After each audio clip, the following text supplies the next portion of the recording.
Ketua DWP Kabupaten Puncak dan badan pengurus yang telah mempercayakan saya untuk bisa memberikan materi tentang pentingnya pendidikan bagi anak-anak dalam mewujudkan generasi muda yang berkompeten. Saya bagi dua, bicara tentang pendidikan itu tidak berfokus kepada anak saja, tapi ada keterlibatan antara orang tua dan anak. Kita bicara terus tentang anak dulu. Lanjut. Pendidikan merupakan salah satu unsur penting dalam mengembangkan sumber daya manusia. Kita bicara tentang pendidikan tidak terlepas dari aturan-aturan dasar-dasar hukum yang berlaku. Karena bicara tentang pendidikan pasti ada kajian-kajian baru. Kajian-kajian baru bagaimana kita mengembangkan pendidikan dalam suatu daerah. Baik itu pendidikan dasar, pendidikan menengah, pendidikan atas, bahkan sampai ke perguruan tinggi. Nah, ini bagian dari pendidikan atau dasar-dasar yang mengingat bagaimana kita bicara tentang pendidikan. Lanjut. Untuk melahirkan manusia Indonesia yang unggul itu diperlukan suatu arah kebijakan pembangunan yang memprioritaskan pendidikan sebagai investasi masa depan.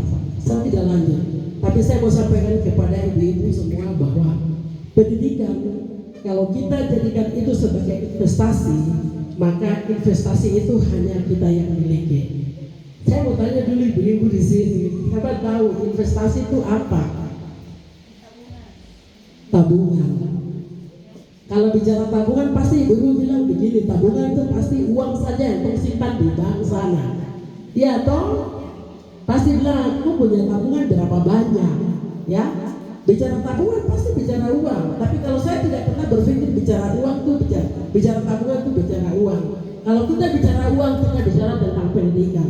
Ketika ibu-ibu punya anak-anak itu punya pendidikan yang tinggi, tidak usah siapkan mereka punya uang banyak-banyak, rumah banyak-banyak, tabungan sampai miliar, tidak usah, suruh sekolah saja. Ya, itu prinsip saya dan itu yang saya selalu sampaikan kepada saya punya mahasiswa saya mengajar. Kenapa? Ketika kita punya pendidikan yang tinggi, uang kita sudah ada di situ, sudah tabungan. Ya, kemana saja kita pergi, orang pasti akan memandai kita. Jasa-jasa saya itu uang. Ya, saya bicara, saya dibayar. Begitu. Jadi memprioritaskan pendidikan sebagai investasi masa depan. Ketika kita punya masa depan, ya, ketika kita punya pendidikan, kita punya ilmu yang cukup, masa depan kita tersedia. Ini saya masih bicara tentang anak-anak. Lanjut. Nah, itu anak-anak yang punya masa depan. Lihat, sekedar menoleh kembali saat kita ada kegiatan. Untuk menyusun program tersebut dibutuhkan berbagai perbaikan dalam hal kebijakan pendidikan untuk semua anak bangsa, peningkatan kualitas pendidik dan program pendidikan di Indonesia. Di Indonesia ini, maaf saya tidak sempat tulis cakupan pendidikan yang ada, tapi saya lebih cenderung bicara di Kabupaten Puncak. Di Kabupaten Puncak ini saya lihat guru-guru tersedia. Tahun 1996 itu saya pernah ada di Dondobaga. Dondobaga itu di Mulia sampai di Puncak Senyum, turun lagi ke kampung-kampung di bawah itu masuk di dekat Kaliamos itu satu sekolah itu ada 6 sekolah, guru yang mengajar cuma 1 orang.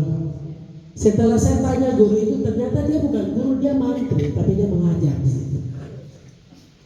Di situ saya mengajar video. Jadi dengan pengalaman-pengalaman ini membuka saya punya pikiran untuk bagaimana saya itu tekuni ilmu terus supaya saya mau bagi ilmu ini.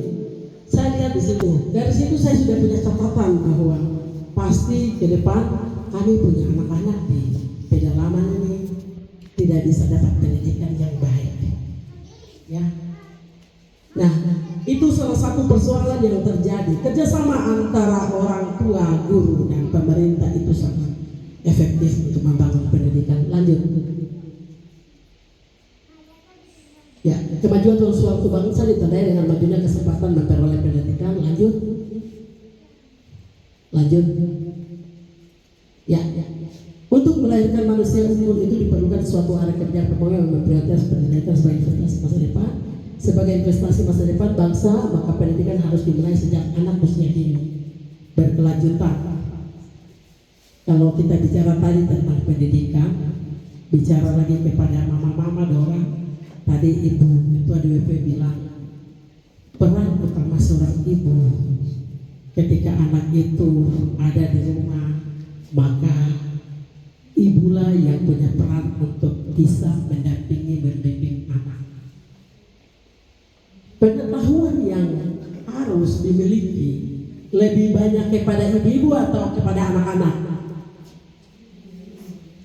Kepada ibu-ibu atau anak-anak dulu? Ibu-ibu, ya, ibu-ibu yang harus tahu. Tapi sekarang terbalik, anak-anak yang balik ajak orang tua, ya, betul tidak? Coba lihat di TikTok, lihat di mana-mana. Saya juga wajar, saya dulu. Ini bagaimana nih? Ini mama mau baca tapi aduh, coba aku aja. Jadi mama-mama diajak sama anak-anak. Padahal ini mama-mama yang duluan lihat matahari. Maksudnya mama-mama yang duluan lahir dari mama-mama ini yang harus lebih banyak belajar. Bukan anak-anak. Ketika anak-anak membutuhkan orang tua sudah siap. Orang tua sudah siap apa yang harus dia sampaikan kepada anak-anak tersebut. Ya. Suatu kali saya bagi pengalaman dulu ya. Jadi saya lebih senang mengajar saya bagi pengalaman. Ya. Saya mau tanya dulu sama ibu-ibu sini. Ada anak-anaknya ibu yang lebih dengar orang tua atau lebih dengar guru? Saya mau tanya ibu, lebih dengar guru atau lebih dengar orang tua? Lebih dengar guru toh? Dianggap guru tuh lebih pintar dari orang tua. Orang tua itu tidak tahu apa-apa. Saya juga heran, kenapa sampai anak-anak seperti itu padahal orang tuanya belajar, ya.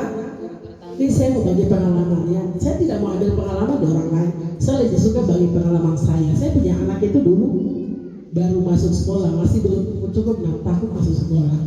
Terus dia pulang, mama saya dapat nilai ini, kasih hasil kerjanya, kasih nilai itu 0. Luar biasa, terima kasih. Ini nilaimu. Saya belajar untuk memberikan pujian kepada dia, padahal sebenarnya saya sakit hati juga. Tapi saya tutupi itu karena ketika saya sakit hati, saya tunjukkan dia tidak punya kemampuan untuk belajar. Itu saya mulai mencoba dari situ.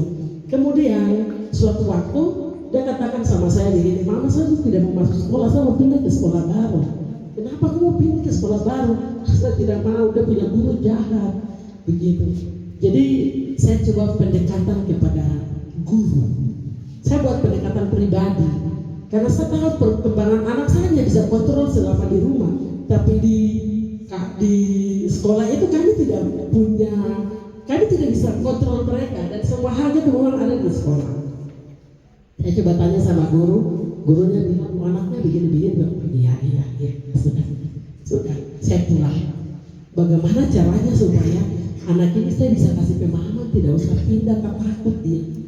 Ya sudah, saya putar cari akal bagaimana caranya. Saya sudah tunggu, sekarang mama bawa parah, mama itu potong guru dulu supaya guru coba dia marah.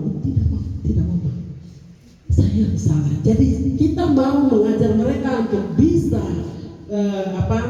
jujur. Ya itu salah satu faktor juga ya. Jujur itu mereka tidak bisa jujur dengan cara kita orang tua, ibu-ibu itu yang lebih punya peran untuk bisa mencari, ya berhikmat lah, untuk bisa membawa anak-anak kita itu buat kerjasama dengan gurunya, ada perkembangan. Ternyata anak-anak ini mereka lebih percaya guru dari orang tua. Mama tahu dari mana? Itu saya punya ibu guru bilang seperti begini. Nah, ini yang saya mau sampaikan, orang tua, ibu-ibu itu lebih penting, lebih banyak belajar dan harus lebih banyak mengetahui dibanding anak-anak. Saya bagi dalam 4 ya. Sebab itu diperlukan 4 arah-arah dan substansi pendidikan yang jelas. Coba lanjut.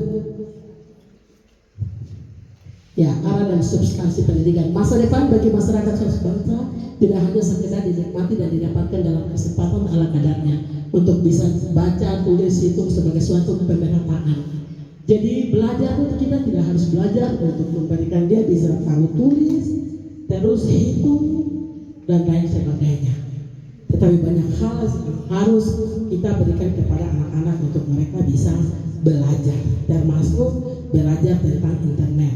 Ada orang mau belajar mau melahirkan, lihat dulu di Google ini cara melahirkan bagaimana ini, ya banyak.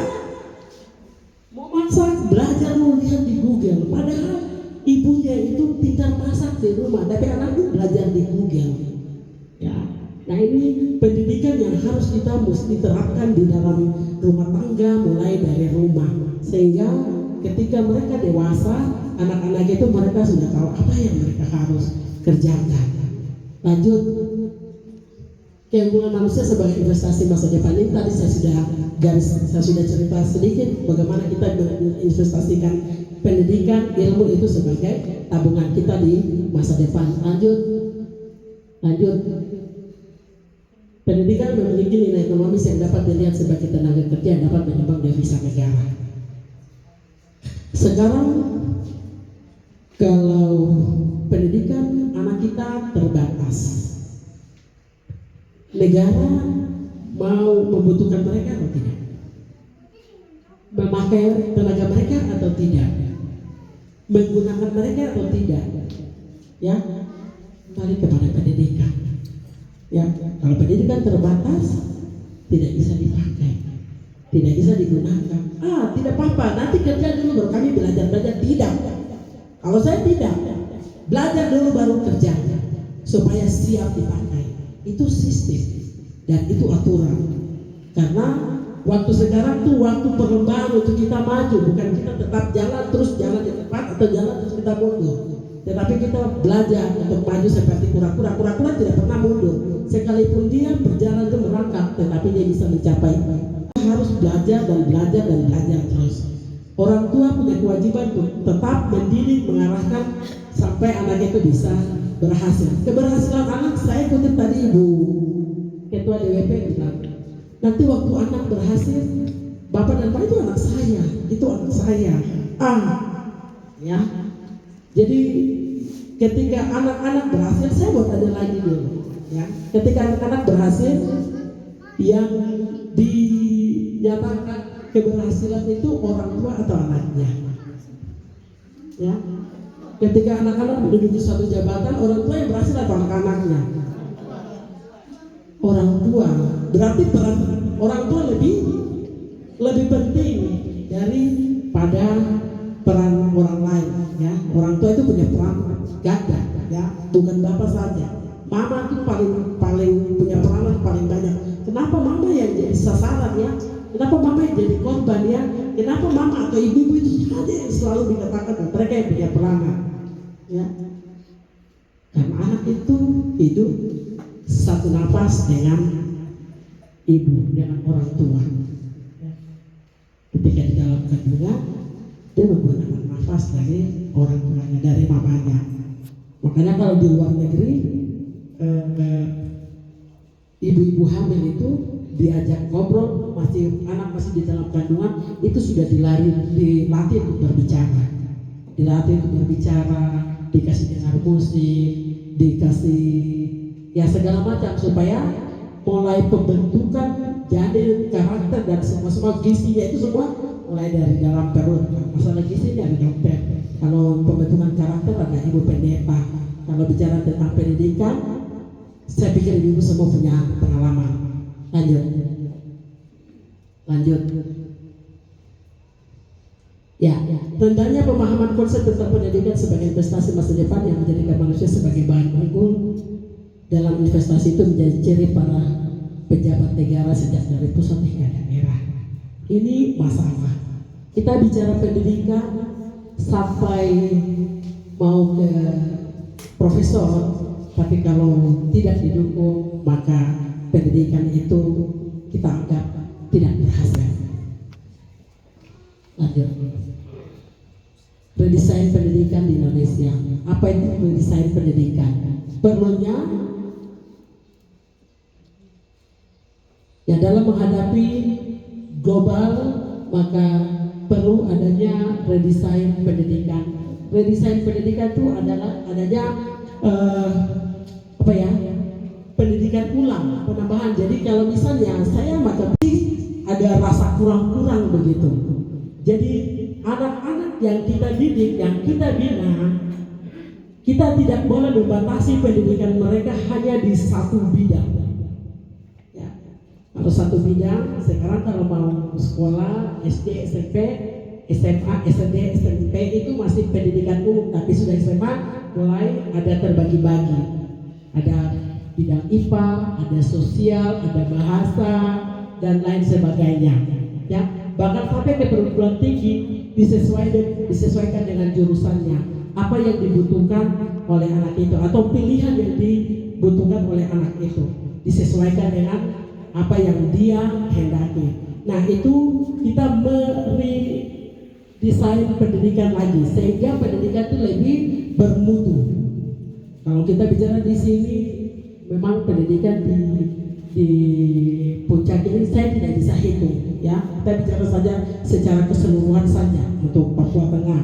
Ya, kalau di bagian-bagian pesisir atau bagian kota itu pendidikan bisa jelas, tapi kalau macam yang ada di daerah-daerah konflik seperti kita itu masih kurang. Oleh sebab itu peran orang tua itu dan peran guru, peran semua antara guru dan orang tua sangat dibutuhkan kolaborasi dan kerjasama. Lanjut,